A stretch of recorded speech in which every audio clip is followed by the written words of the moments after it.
Halo semuanya, di kesempatan kali ini, kelompok kami akan menjelaskan bagaimana caranya menginstal Python serta mencoba beberapa program yang ada pada job praktikum kami. Video akan dimulai dari menginstal Python sampai program terakhir.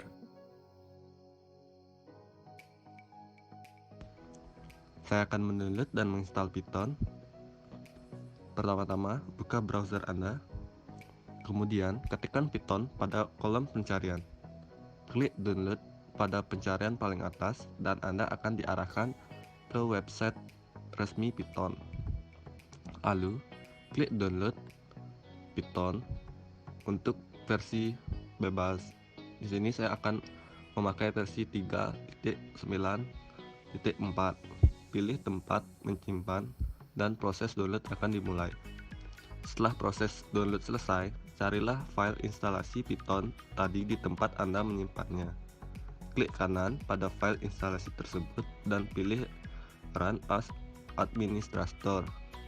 Centang npython 3.9 to pad, lalu klik install now.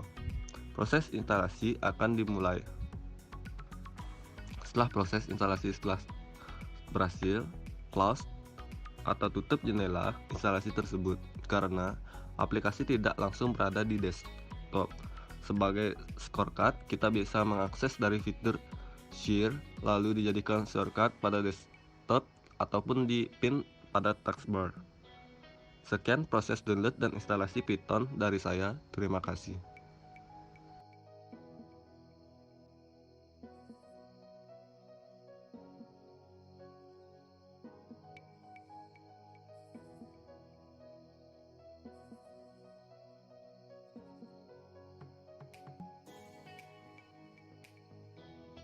Kita dapat membuka Python lewat aplikasi Python itu sendiri ataupun dimunculkan lewat CMD.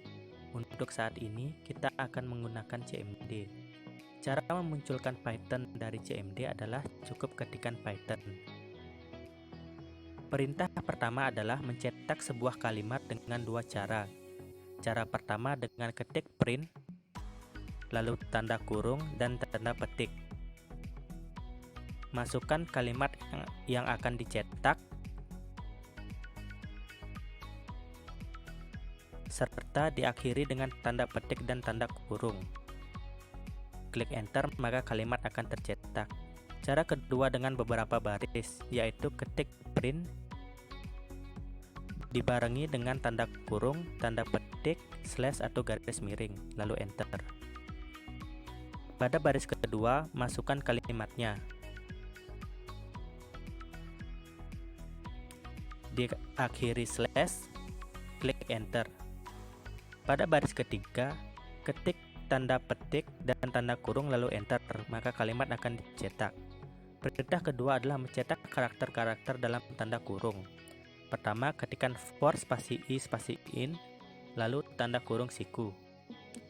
Masukkan karakter-karakter yang akan dicetak. Setiap karakter dibatasi dengan koma. Untuk karakter bersifat integer seperti bilangan bulat dapat langsung diketik. Namun jika bersifat string seperti huruf atau kalimat harus diapit dengan tanda petik.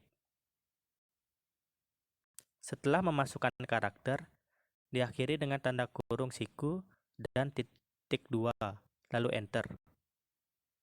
Baris kedua, klik tab dan ketik print dalam kurung i. Lalu enter. Baris ketiga enter lagi dan karakter-karakter dalam tanda kurung akan tercetak. Selanjutnya membuat sebuah program mendeteksi kelulusan. Pertama, memasukkan nilai yang didapat dengan cara ketik A sama dengan nilai yang didapat, lalu enter. Kedua, menentukan KKM dengan cara ketik if spasi A lebih besar sama dengan KKM yang ditentukan.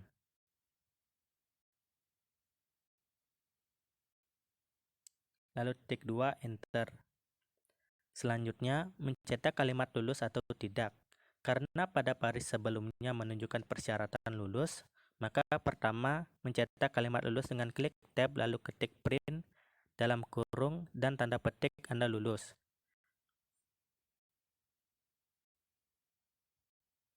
lalu enter. Setelah itu mencetak kalimat tidak lulus jika nilai tidak memenuhi syarat kelulusan dengan cara ketik else. Titik 2 lalu enter. Klik tab, ketik print dalam kurung dan tanda petik tidak lulus, enter.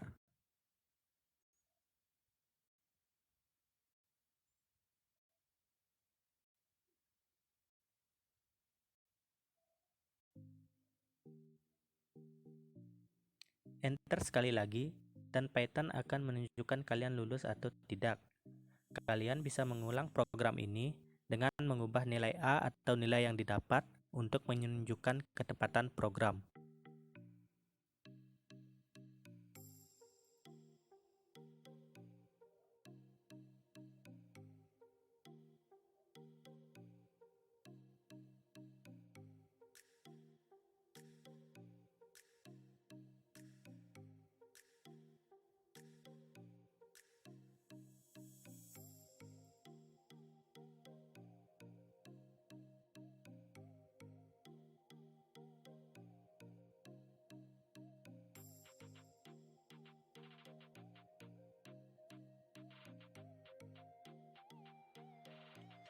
Baik, sekian perintah atau program yang dapat dicoba pada job 1.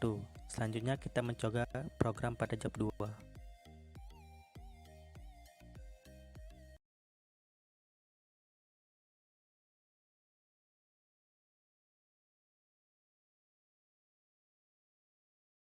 Oke, kita akan membuat sebuah program penjumlahan.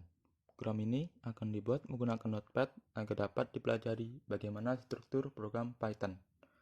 Sebelum itu, kita harus membuat sebuah folder untuk menyimpan program yang telah dibuat. Folder dibuat menggunakan cmd dengan cara pertama, tentukan di storage mana akan disimpan. Cmd otomatis menggunakan storage C. Jika ingin menggunakan storage D atau pindah ke storage D, ketikkan D.2 lalu tekan enter. Setelah itu, buat folder dengan cara ketik mkdir spasi nama folder lalu enter.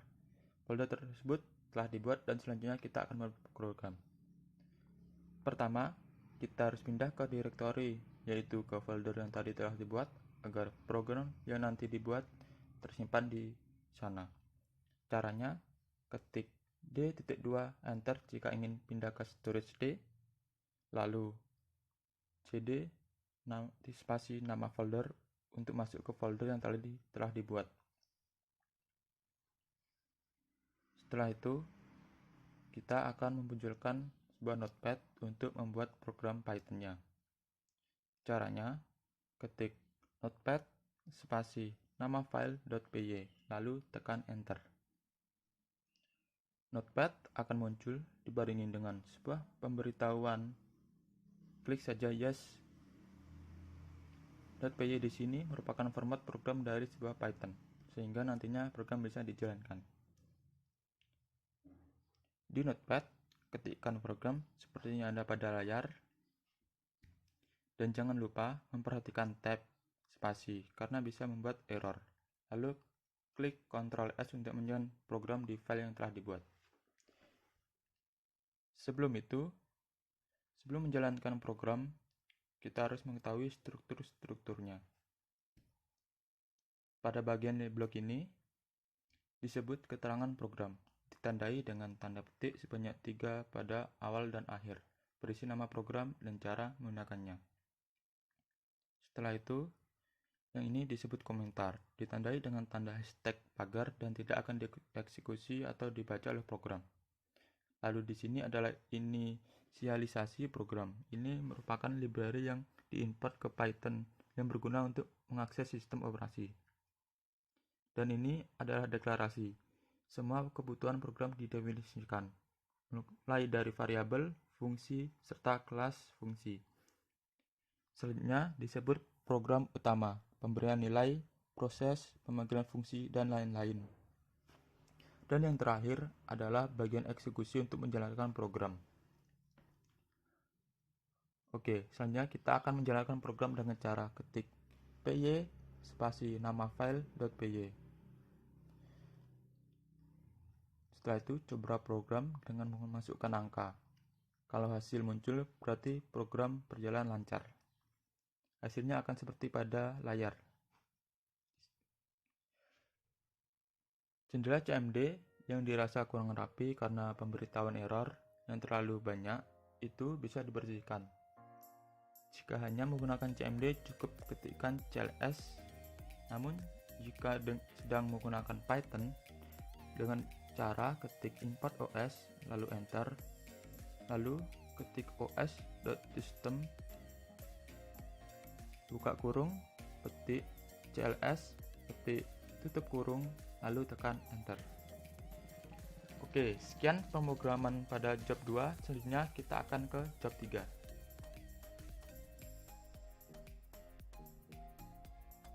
Python dapat mengoperasikan berbagai operator seperti aritmatika, perbandingan, logika, dan lain-lain.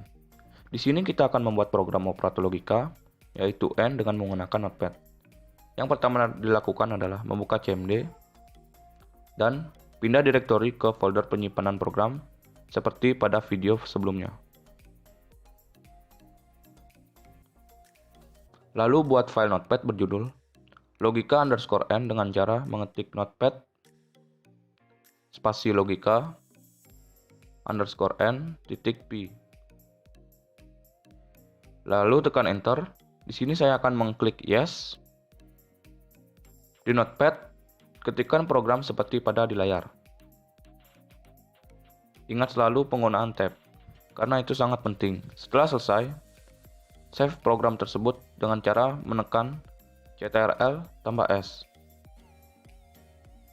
Kemudian, jalankan program dengan cara mengetik p spasi logika_n.p, lalu tekan enter. Di sini saya akan masukkan dua buah operan,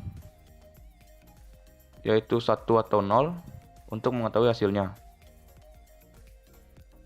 Pada logika N, jika kedua operan bernilai true dalam kurung 1, maka hasilnya akan true dalam kurung 1.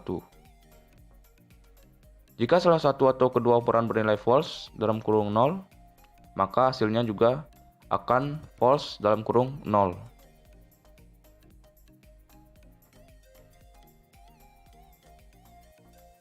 Setelah itu, saya akan mencoba program dengan operan yang berbeda dari sebelumnya untuk mengecek ketepatan dari program tersebut.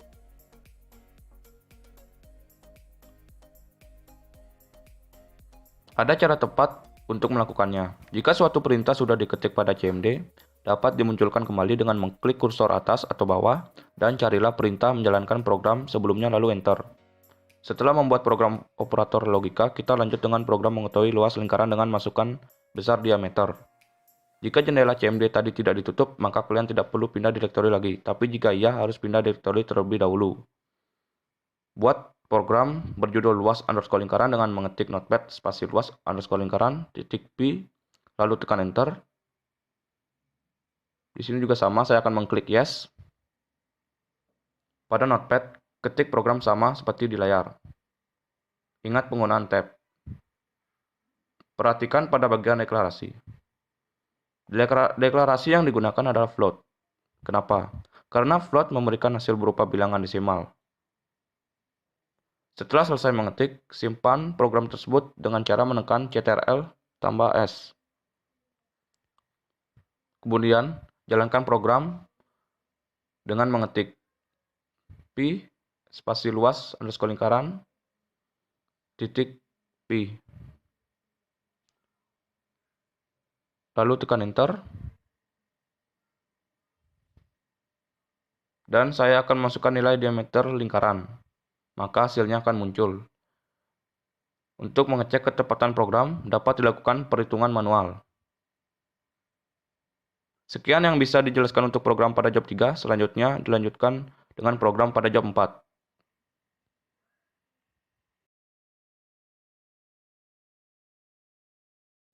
Dalam Python ada berbagai tipe data. Contohnya data tipe scalar, struktur, string, dan lain-lain. Setiap tipe data memiliki karakter masing-masing. Oleh karena itu, kita akan membuat program mendeteksi tipe data. Tipe data yang akan dideteksi adalah data integer dan data float. Pertama adalah membuka CMD, lalu pindah directory ke folder penyimpanan program.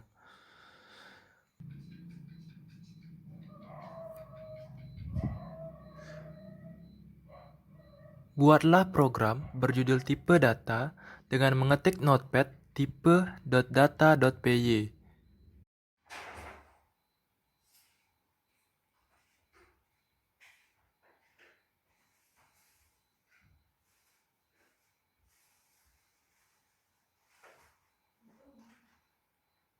Selanjutnya, ketik program pada notepad sesuai dengan program yang ada pada layar.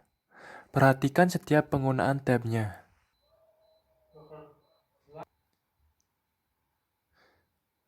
Setelah selesai mengetik program, simpanlah dengan Ctrl+S. Lalu, kembali ke CMD dan jalankan program.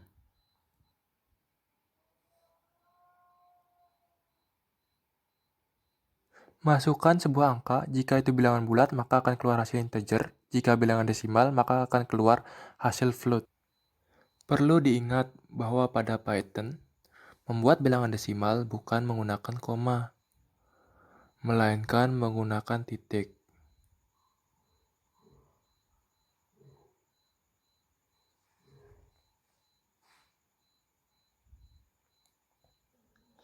Itulah yang dapat dijelaskan pada program latih Python kali ini. Terima kasih.